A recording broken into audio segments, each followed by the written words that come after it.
I'm moving too far. Getting lost.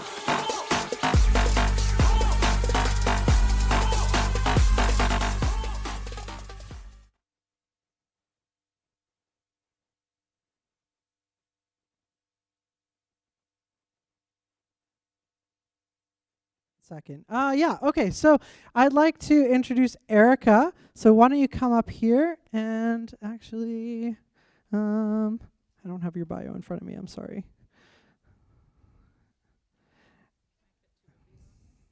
Probably.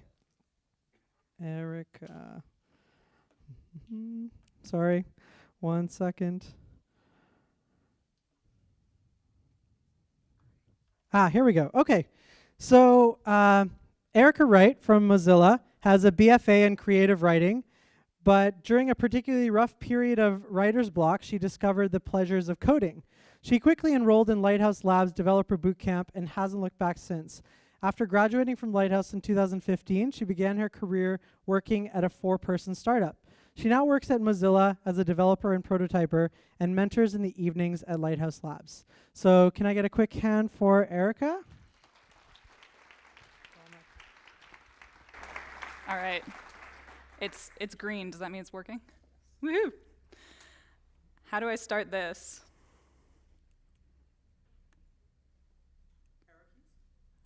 Nope.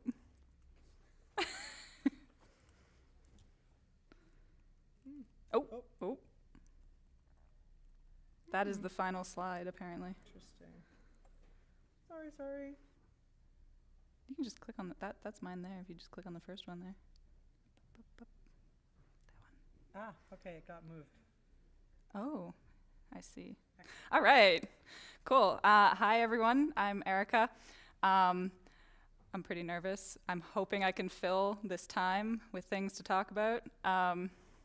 So I'll talk to you about a few things. One is obviously Mozilla and cool things we're doing at Mozilla. The other is kind of myself and my career path. I think I actually have a very similar path to a lot of you, or paths that you hopefully will have, things like that if you're on the job search. So this is Mozilla. We are, okay. All right, we are, a lot of people don't know this, but we're actually a nonprofit. We make the web browser Firefox, and the setup of the company is that we have a nonprofit foundation which actually owns 100% of the corporation which makes Firefox. So the benefit of that is that this is actually the first company I've ever worked at that I feel very ethically aligned with the company itself. This is our mission statement. We work to ensure the internet is a global public resource, open and accessible to all.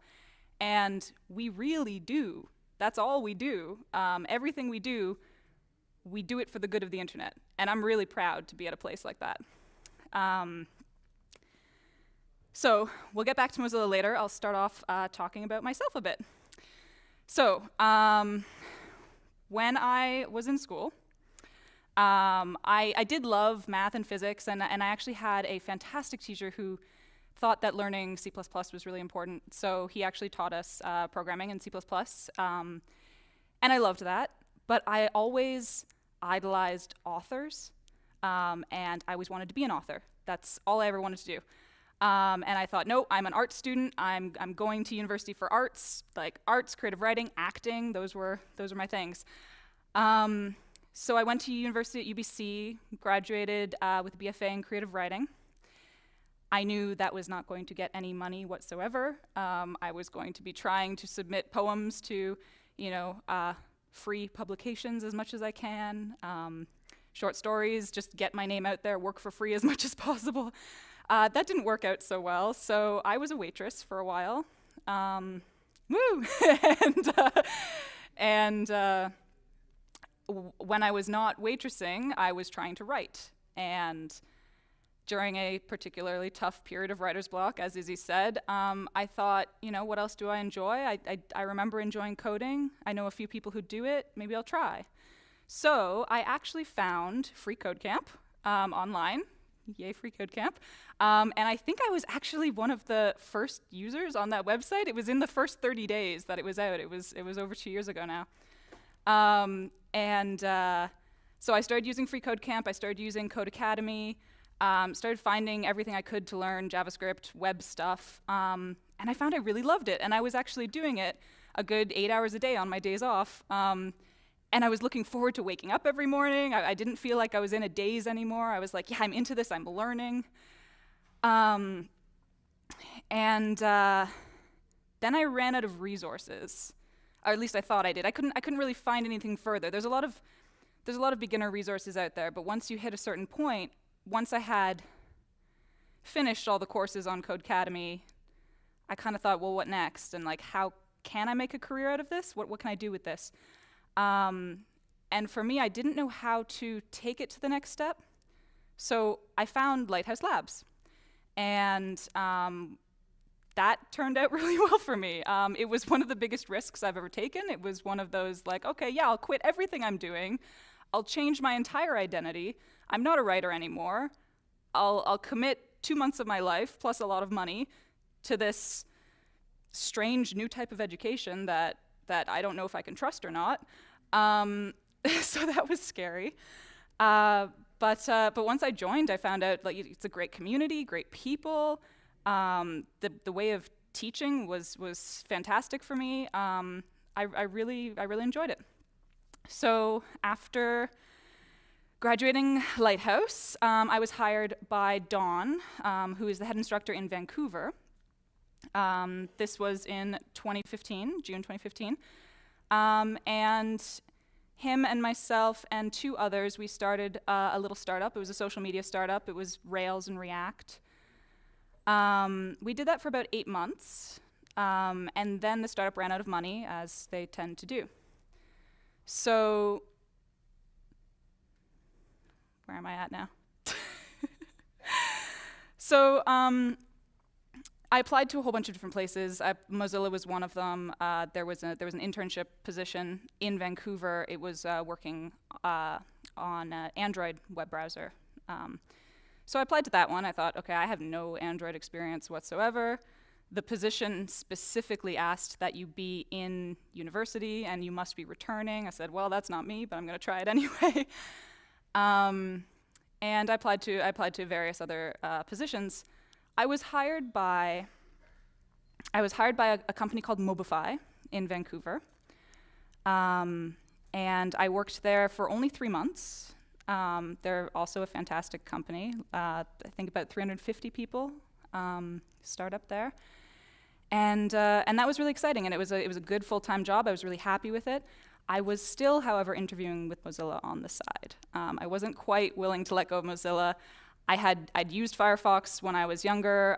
It was only once I became a dev that I kind of started using Chrome. So I had a little soft spot in my heart for Firefox, and I thought maybe, like, that's my moonshot, maybe. Luckily, I was getting interviews with them. They were talking to me. It was amazing. There was actually so much luck involved in how I got this position at Mozilla, and I continue to be grateful for that. So I had applied to this Android position, and they obviously knew that I had no Android experience, but the Android position said Java or JavaScript. I thought, okay, I know JavaScript. After speaking to me, they said, well, I don't think you're a fit for this, but we're going to put you forward for a position in Toronto, which is more JavaScript specific, more front end. We think you'd be a good fit for it. Are you willing to travel to Toronto? I wasn't really willing to travel to Toronto, but I thought, yeah, why not? Like, it's an opportunity. So I was interviewing with them slowly, and eventually I got the job. So then I thought, well, do I give up a full-time position at a good company in Vancouver for a temporary 3-month position at Mozilla in Toronto? Ultimately, I decided it was worth it. So I quit my job and I came out here, and then I did the internship. So now about turning that internship into a job. That was also fun. So this is what I did at the internship. This is just a little photo from the Toronto office. I'm presenting my work nearing the end of it. So my biggest project at the internship was this project called Tab Center, and we basically took the tabs from the top of the browser and moved them to the left side. Some people like their tabs like that. So we released that add-on. It was built as an add-on. We released it the day after I started, and the slides behind me there are just showing how many users on May 10th, 2016. So I started May 9th, 2016 there. May 10th, 2016, I think it's listed. You probably can't see it, but we had about 300 users. May 11th, it went up to like 1,000, and then by July 13th, there was, how many? I think roughly 30,000. So as an intern, that was really exciting to me to work on a project that's touching like 30,000 people. The lovely unicorn on the side there, that's Whimsy. That's another project that I worked on. And it was, an add-on that just added fun things to your browser. We put little sayings in the URL bar. We have little Easter eggs hidden all over. We turn your hamburger menu into a legitimate hamburger. So that was just fun to like get to know the add-on, how add-ons work. That was my learning process. So when it came to actually turning this 3-month internship into a job, I spoke a lot with my manager. I made it pretty obvious that, hey, I'd like to be hired here. This is amazing. I am going to look around, but I'd like to stay. So they wanted me to stay, but they didn't have room for me. They didn't have the money for me. They didn't have headcount, and they didn't know what to do. So it looked like I was going to apply to other things. So that's where this slide comes in. This was actually a side project that I did sort of while I was there. The man in the photo with me, his name's Ryan. He's one of the designers on my team. And Ryan and I, this was Ryan's idea originally, to build this thing called Firefox Feud. And it was based off of Family Feud, the old, actually it's still on air, isn't it? The TV show. So we polled our users and we asked them things like, what is your second favorite search engine? And got back all these text responses, and we collected up the top ones, and we played a game with our employees and had them guess what they think our users answered. We built this game together in about a week, and we built it for what we call this all hands. The entire company meets in one place. This happens twice a year. So the entire company was going to London, England, and we were meeting there together. And he said, hey, we want to play this Firefox Feud game in front of the company and see how well people do, see how well our marketing team knows our users, see how well our design team knows who they're designing for. So the two of us built this game and took it to our all hands, and we played it in front of everyone. It was quite nerve-wracking, but afterwards is actually how I got my job. It was through this side project that I got noticed by the people who had the power to say, yeah, you can hire another person. So that was, yeah, just so much luck, to be honest. But yeah, the value of side projects. Play the games, do the little fun things. It only takes a week of your work. Get out there, because you might be surprised. Oh, that's the wrong order. Oh well.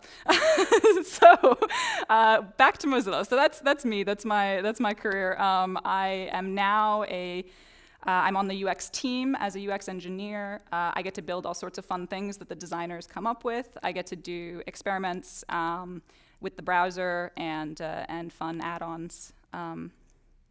Yeah, it's a good place. So what Mozilla does. We are open source, which I hope most of you know what that is, but it's software that can be freely used, modified, and shared in both modified and unmodified form by anyone.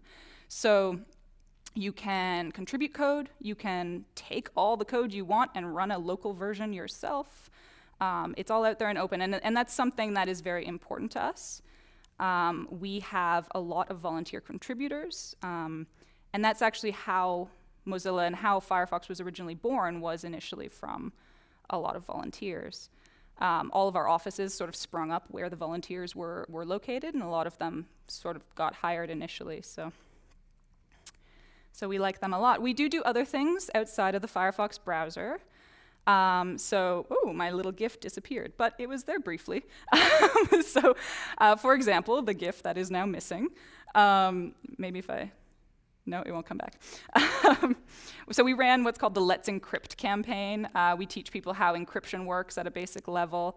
A lot of people will hear the word encrypt. They'll hear, oh, your data is encrypted, but they don't know what that means, and they get really intimidated and kind of turn off from there. So we teach a lot of internet literacy and a lot of web literacy. We also have a lot of policy and advocacy work for the open internet. So this is from our policy and advocacy blog. We'll post a lot of our stances on issues that affect the internet. We do a lot of legal work, where we were involved in cases. I'm sure some of you last December heard about the FBI pressuring Apple to create a backdoor, things like that. So we get involved in that type of case.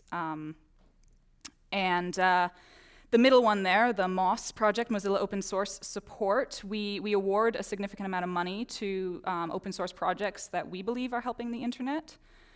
And the little IRL in the corner there is a podcast that we came out with this year, educating people on internet safety and just fun things about the internet. It's actually pretty good. I enjoy it.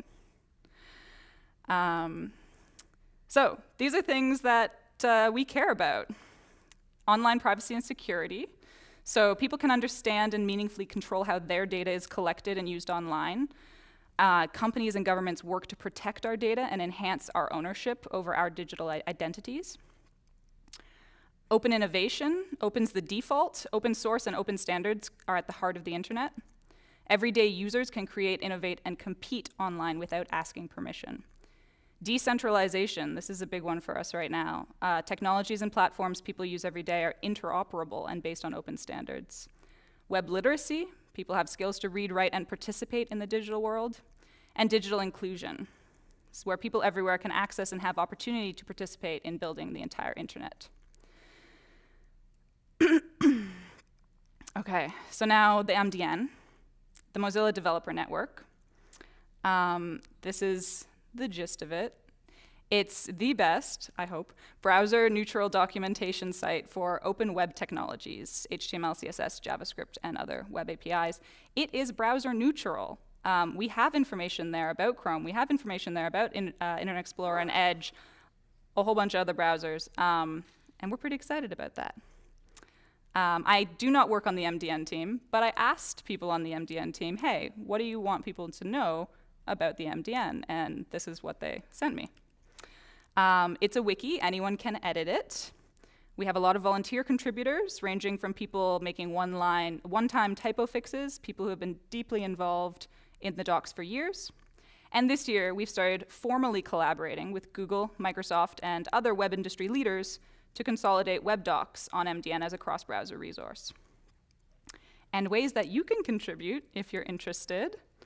You can obviously write docs on the MDN. If you, just like Wikipedia, you're welcome to edit it. You can also contribute code to the MDN platform, or you can get involved in the discussions.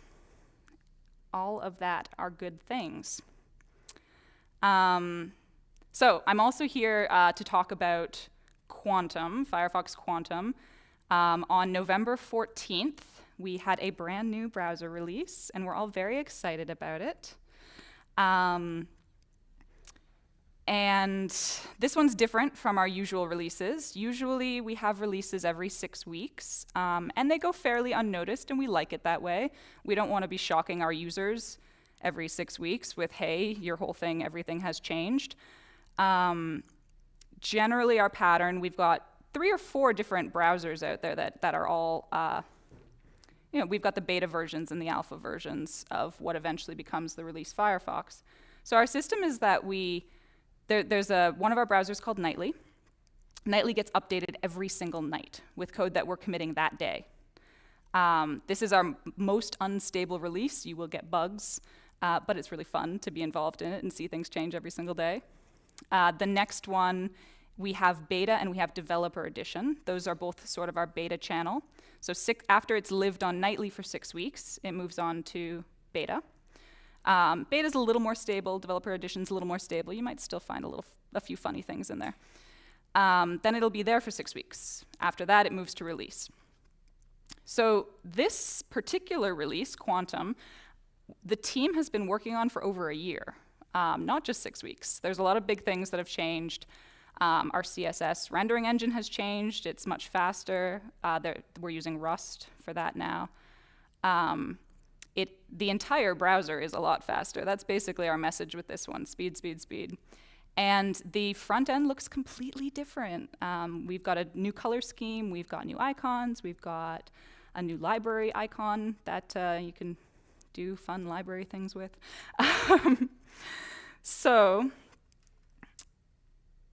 Oh yeah, and we've got some fun advertising for it. I don't know if any of you recognize Reggie Watts, but I'm pretty excited that he's in.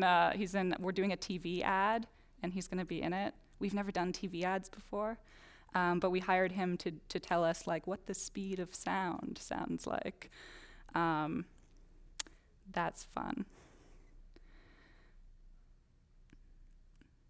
So we've actually gotten a ton of positive press, which we're all really excited about. We've, for the past year, everyone's been hopeful but nervous. We're not quite sure. A lot is riding on this release. We do need to make a big dent. And everything has come out really positive. People are saying great things. We're all really happy about it. It's a little hard to believe even Reddit is positive, and we're like, whoa, how come Reddit is positive? I don't trust this. Yeah, it's been a fun experience. And, I'm just putting this up here because I thought it was pretty, because Firefox is fast for good, both because it's fast forever and because it's ethically good. I'm excited about it. All right, so the other reason I'm here is to encourage you all to apply to our internships. That's how my career essentially got started, was through our internships, and we are more than happy to have people from all backgrounds apply. It actually used to be that generally the people who got the internships were only from specific universities, but more recently we've changed our hiring process to make it a lot more blind, which has been fantastic, and a lot more based on HackerRank tests. So if you can pass the test, generally you get the interview, and we go forth from there. This is just straight off of our website. At our internships, you will be mentored by someone brilliant, work on and impact cool projects, have lots of cool, awesome activities. You can blog about things. Like I said, everything is open source. There are no secrets at our company, so you can be free to talk about it. And you'll no longer be the smartest person in the room. We do have a lot of really smart people working for us. You won't ever be bored. You won't leave without having learned a lot. You won't be able to hide. You won't go hungry. There are snacks and drinks everywhere, for real. And yeah, like me, you won't be able to stop telling people how cool it is. I'm so excited to tell people how cool it is. These are the ones that are available in Toronto this year. Generally, we hire 50 to 80 interns throughout the entire company. And that's in California, that's in Paris, that's in Berlin, that's in Vancouver, that's here. These are the positions open for Toronto. The one that says Firefox JavaScript engineering intern, that's actually 5 positions. They're all just bundled together because they all use JavaScript. You're welcome to apply to all of these. They're all fantastic. The one that says UX engineering intern, that's actually my intern. I will be the mentor for that one. So I'm searching for a fun new intern for this summer. FAQ about our internships. A lot of people will ask if there's an opportunity to be hired after. It is possible. It happened to me. It's not by any means guaranteed. It's possible we can't hire you even if we want to, or it's possible it just won't happen. Are they paid? They are absolutely paid. They are paid very generously, and the amounts are public. You can ask me about it later if you're interested, or you can just Google it. And can I apply if I'm self-taught? Yeah, absolutely. Self-taught, any of the coding academies, anything like that, they're all good things. I like this little dino. He's actually the dino that we use for our error page, connection not found. He's a very sad dino, but in this case, I'm using him as like a making connections dino. He's gonna get there eventually. So especially if you don't have a computer science background, if you don't have a software engineering background, my biggest piece of advice, honestly, apply to everything. Like, I applied to this internship thinking I could never get it, but I got it. Do it anyway. Like, you're not going to lose anything. I heard them speaking in the panel earlier about how men apply to often will apply to things if they meet like 50% of the requirements, whereas women hold back and they say, no, I need the 80%. Like, the men are doing it right. Like, yeah, everyone, apply to everything. Do it. And if you do come from a background that's different than computer science or software engineering, emphasize that. Talk about the other skills that you do have. I've been doing a lot of interviews this year. I hired an intern last year as well. I was doing a lot of interviews for that. And honestly, there are so many good candidates. And I only have one position, but I really want to hire 10 people or more. They're all so good. And it's not a terrible negative thing if you don't get hired, because I want to, I just can't. But you do have to do things to make you stand out, right? A lot of people that do get to the point where they're talking with me, they have the technical skills. They all have them. They have, in my case, you also need some design skills, and they'll have those as well. It's so hard to pick between those top 10 people. And the things that make you stand out are those other interests that you have, those other skills that you have, the passion that you bring to the table. And as always, I know it's a cliche, but stay humble. That is really important. There's very little overlap of what you know and what other people know, and sometimes it can be overwhelming thinking that everybody knows so much and that you know so little. But often people go in the other direction.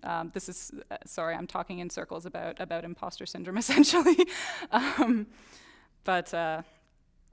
Yeah, neither have imposter syndrome nor be, I don't know, too vain. You gotta get somewhere in the middle there where you know that your knowledge is important, and yet your knowledge is not everything. You've got a lot to learn from all the people around you. This is our tab crashed page. And it's also my, oh my goodness, I'm finished page. So I'm hoping that wasn't too quick or too slow, somewhere in the middle. All right, but we do have time for questions, right? Okay, so let's do some questions. Questions, anyone? Oh. Hi. Hi. Sorry for my English, it's not perfect, but it's just that I want to know if the new browser is bringing also a new stuff for the browser for developers, the Firefox browser for developers. New stuff in the developer edition? I mean in the front-end design. What do you mean by new stuff for developers? Oh, I use the Firefox for developers. Like in the dev tools? Yes. There have been a few changes, yeah. There is actually a really good blog that we posted that have all of the changes in it. The only one I can think of off the top of my head is that the color scheme has changed. I used to use Firebook on Mozilla, Yeah. but I realized that you take it out and put it in on the browser for developers. So I started to use that browser, like, I don't know, one month ago. I'm trying to learn how the browser works because I used to use Chrome for developing stuff Yeah. to check mostly the HTML and that kind of stuff. But I just want to know if the new browser, the Quantum, is also for the Firefox. The developer edition? Yes. Yeah. Developer edition. So Quantum is also our version 57. And right now, developer edition and beta are both on version 58. So they're one version newer even than Quantum. Eventually 58 will move to release, and then 59 will come to developer edition. So developer edition gets newer things faster than release does. Yeah. You're welcome. Can I make a suggestion, and maybe you can post that blog on your Twitter? Absolutely. And then everyone here with the hashtag FreeCodeConf can see that. Sure. I'll find it. Thank you for the presentation, Erica. My Thank you. question is the difference between, let's say, working at a startup or big corporation versus kind of a Mozilla, which is more of a mission-driven company. And I'm really interested in like what the difference is. I've been using Mozilla since like when it first came out, and kind of want to learn more about the culture and things like that, and how the decision making is different, especially that part. Sure. Yeah. How the decision making is different. That's a unique question, at least for Mozilla. So the differences between a startup versus Mozilla. I have experience in two different startups. One was really tiny. There were only 4 of us. And we kind of made our own culture, right? We didn't have an office. We worked out of the Lighthouse Labs office. We hung out on the couches there. It was 2 of us were alumni, and then our mentor was the teacher. So it was really Lighthouse Labs culture, which was great. We shipped things as soon as we built them. We reviewed each other's work the moment of and said, yeah, push it. Things moved quickly. We'd have a meeting, we'd decide one thing and say, yep, implement it the next minute. Things at the larger startup that I worked at, that was about 250 people, I think, which is pretty big. That's a big startup. And by that point, they do have a lot of red tape in place. They have a lot of things you have to pass by. They have a lot of code review. Things did move significantly slower. At that particular place, we had deadlines to meet. We had customers who were paying us money to get something done on time. So there was definitely the work until it is done type of feeling. There was a lot of pressure. Mozilla is a larger company, so things obviously will get done slower. With that said, I work specifically with a lot of experiments, so the things I do get done a lot faster. When someone comes up with a fun idea, they take a couple days to design it. I start building. We push it live because it's not going to hurt anybody. Those who want to install our add-on, install it. Those who don't. And if it's a little bit broken, that's okay. I have less experience working. I suppose I have less experience working with top-down decisions, things that are say, okay, we're going to change our vision, and we're going to aim at this thing now, or we're going to try this brand new product. Many of those decisions haven't affected me yet, or I'm in a position that tends to avoid a lot of them. So I can't actually speak to that. I'm not sure if I've answered your question sufficiently. Okay. Thanks. Okay, so can I get a big round of applause for Erica? Thank you very much. Also, and if anyone wants to come chat with me after, I have some secret bonus stickers that you can have. Nope. Where did the other one with your face go? Is it the one at the very end? One's with my face. There we go. There we Okay, go. so this is Erica's Twitter handle. She's going to post out Yes, it is. the blog post as well. So follow her on Twitter. And thanks Okay. again. Thanks, everyone. Awesome. Okay, so we've got time for a little bit of a break. We've got some snacks and fruit and stuff like that out over there. So we'll take a 15-minute bathroom break and go get some food. Thank you very much to Node School Toronto for sponsoring the snacks for this afternoon. So give them a thanks. Remember to tweet out and keep hashtagging FreeCodeConf, and we'll meet back here at 3.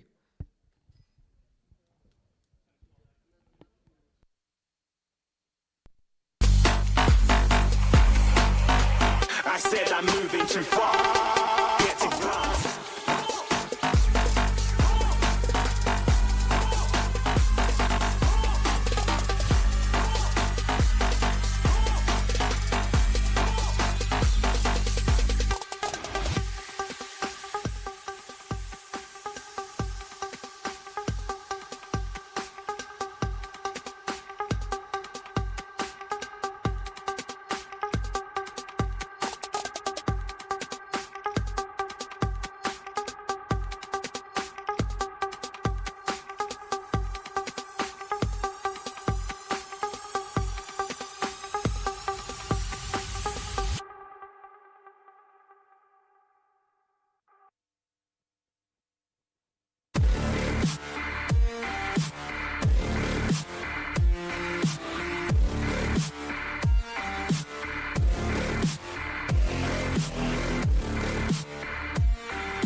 make amends with the demons you've been through. And I can't regret leaving you alone until you find your way back home.